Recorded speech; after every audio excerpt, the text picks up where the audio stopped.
رسول اللہ صلی اللہ علیہ وسلم نے فرمایا کہ جو یہ کلمہ ایک دفعہ پڑھے تو اللہ 20 لاکھ نیکیاں عطا کرے گا۔ کتنی نیکیاں بھی؟ 20 لاکھ نیکیاں۔ سبحان اللہ۔ یہ بہت بڑے تاجر کو بھی ایک دن کی کمائی 20 لاکھ تقریباً نہیں ہوتی ہوگی، تو وہ کوشش کے ساتھ پہنچ جائے تو پہنچ جائے۔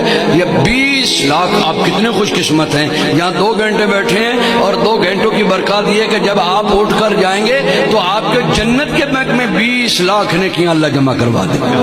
وہ کلمہ کیا ہے؟ سارے پڑھیں، بسم اللہ الرحمن الرحیم۔ لا الہ الا اللہ وحدہ لا شریک لہ احدا صمدا لم یلد ولم یولد ولم یکن لہ کفوا احد۔ جس نے پڑھا اس کو مبارک ہو۔ 20